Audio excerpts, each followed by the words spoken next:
listening to Her Profit Era, the podcast for founders who want a business that actually works, a business that's profitable, predictable, and pays them well.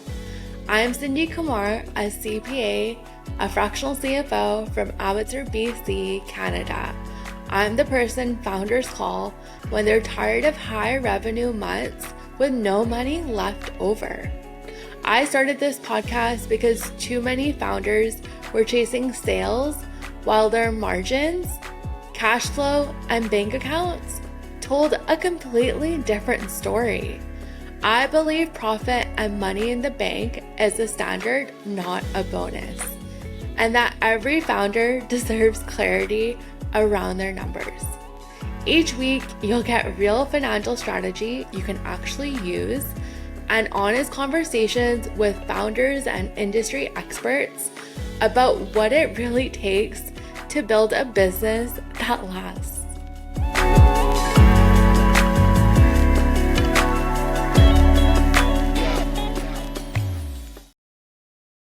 We don't talk enough about how when we start a business or even like working on our businesses, we put so much time into building our businesses that we forget to take care of ourselves.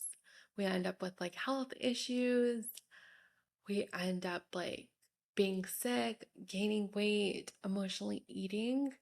And then there comes a point where you're just like, I'm so sick of like my shit and doing the same thing over and over and not feeling good. So I want to say like over the last couple of years, building my business has been hard.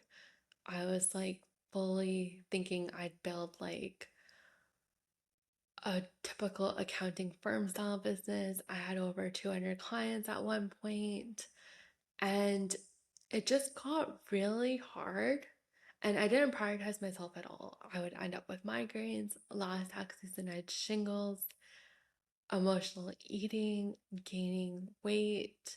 I still went to like F45 and yoga, but I wasn't really prioritizing my diet. My skin, my eczema, everything was just like flaring up. And it's just like, I did not take care of myself.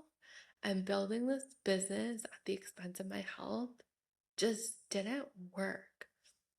And like at the end of last year, I was just like, I'm just so sick of like my own shit. I really want to like lose weight, feel healthy, feel good in my body. And then in February, I started this keto diet, really prioritizing myself. In the last 90 days, I've been able to lose 25 pounds, and I have never felt better in my body. But I have so much energy. I feel much happier. I'm like shedding clients, shedding like this old version of myself. And it has not been easy. So during tax season, like it's the time of year where I emotionally eat to like just like self-soothe and just like feel good. And it's just very hard. That's when like I want to order like the pizza.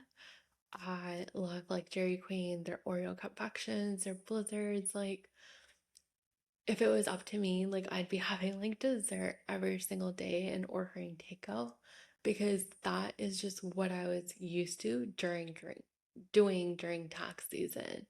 And like I was doing it for like 12 years. So I got used to that. And it's just like if I had a rough day, I just want to eat. And really, this tax season, like just taking care of myself, prioritizing my workouts, getting my steps in, just eating, having my weekly check ins for accountability with my nutritionist, like all those things, it was really, really freaking hard. Like losing 25 pounds is great, but it's like mental discipline over anything. I had to like make sure like I fully understand it why I wanted to emotionally eat, like what kind of feeling I was looking for. Instead of emotional eating, like I did have Coke Zero a lot during tax season, but also like just going for a walk, listening to like music, reading a book, like just creating pauses and doing other things and emotionally eating. And it's more like self awareness, like telling yourself, like, no, like the pizza, the ice cream is just not worth it right now. So I wanted to share like what losing 25 pounds in the hardest season of my year looked like. So, as I mentioned, it was a lot of mental discipline. I prioritized my body. I found ways that made me feel good. So, like doing the walks, going to F45, scheduling breaks throughout my day, laying on the couch and watching Netflix just because I wanted to, and just letting myself do that. Layla Hormozi has this like saying, fuck your mood, follow the plan. And it's something I had to keep like reminding myself, like, my mood wanted the pizza, but my plan was I just need to stay disciplined. I need to follow the plan. And like it was hard. Like I went to like Cactus for like my money dates and just like getting myself out of the house. And I would need to do like a Cajun chicken sandwich on like a lettuce wrap with salad. And the first time I had to do that, it was like challenging. But I told myself, like, I can still go out. I just need to make like better choices of what I'm eating during this time. And it's not like I'm gonna do this diet and like all these restrictions like for a long period of time because I know it's not sustainable. But it's like it's just the season I'm in right now, I really need to do it.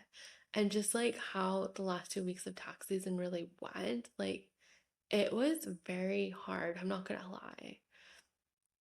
Like the first month, I would say was the hardest.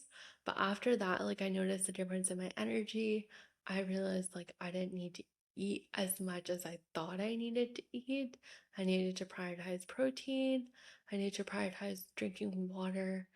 I just really need to prioritize myself and just like losing the weight. Like I still have a long way to go and like I still want to lose more weight. I have all these goals, all these things. But it's just like I told myself like 90 days of doing the hard work, regardless of me losing a pound or not, like I still need to do this for myself. And like knock on wood, like I haven't had a migraine in the last 90 days. Um, I've just been feeling good. I've been feeling healthy. Like this is the best I've ever felt in my life, I would say. Because in the past, like I would lose weight, goal in, cut calories, and then I would start eating what I thought was considered normal. And then I would just gain it all back. And then, like, building my business, just not giving myself space or setting the boundaries, like, it just got really hard to take care of myself. And I was just like numbing out my feelings. And now, just like prioritizing myself, like sticking to my routine, and just making sure like my workload, everything reflects like the schedule that I want. So I'm still doing 2 F45 workouts and trying to get up to 3. I'm doing 7,000 steps minimum every single day. I just started like end of April, first week of May. Me and my husband are doing like a step challenge for May. He's beating me by like 8,000 steps right now. But like it's just like doing fun things like that and just like prioritizing yourself. Because the more you take care of yourself, the more you can show up for like others, the more clearly you start to think because you're giving yourself the space to do so. So, like for myself, when I go for walks, I'm not listening to any like podcasts or like music. I just want to go and just have like quiet, listen to like the birds, nature, just like looking around, like just take care of yourself because You don't want to get to like your 80s and 90s and like not be able to like walk around or like lift things and like depend on other people. So I would say like making that decision to go all in on taking care of myself was the best decision that I made. And I wish I had done it sooner. So if you're someone that's been like either like struggling with your weight, your mental health, your energy, I want to remind you that nobody's coming to save you. Nobody can make those changes for you. You just get to a point where you just get sick of your own shit and you're just like, I don't want to live this way anymore. And like, we think, okay, like it's too late to make the changes. Like, I just turned 35. And like, realistically, if you think like if I live to 70, I still have another 35 years. So why would I not take care of myself or think that it's too late to take care of me? Because your body is carrying you every single day. You need to prioritize your emotional health, your physical health. Listen to the cues that your body is sending you, whether like you got migraines, you get sick often, you just feel like burnt out, exhausted all the time. That's like your body sending you signals. Even when like you're eating something, how do you feel when you eat it? Or for me, stopping that emotional eating was like, okay, like 30 days from now, is that pizza still going to be there? Like McDonald's is still going to be there. Like that food is not going anywhere and it's really not serving me. The food that really tastes good is often the food that is not good for our bodies. And like there's a lot of things that I'm eating now that I didn't before. Or like just like the self-awareness piece is so key. It's like if I'm feeling anxious or not feeling good, it's like, okay, like, did I go for my walk? Did I go to F45? Did I take a break? Did I drink water? Like, just the self awareness piece is going to go so much further for you once you start implementing it in all aspects of your life. So, that's it for today's episode. I just wanted to share my weight loss journey, my health issues in the last 90 days. Because if you don't do something for 90 days, how do you know if it's working?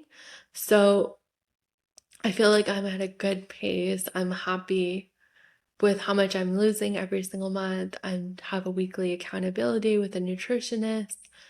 And I just feel like everything's going good because I just finally got sick of my own shit.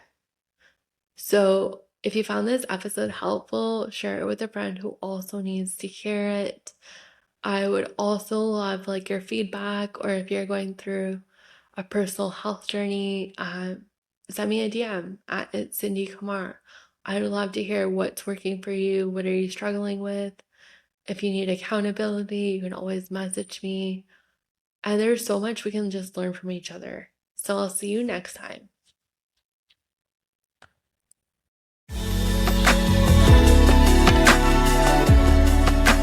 If you're a founder who wants real strategy, not noise, and you want someone in your corner helping you build a business that feels aligned, is profitable, and actually supports your life, you can apply for CFO on Call. This is my one-on-one financial partnership for established founders, typically making between $500K to $2 million, who want clarity, who want structure and confidence with their numbers. The link is in the show notes so you can schedule a profit strategy call, or you can DM me CFO on Instagram at It's Cindy Kumar and I'll send over all the details.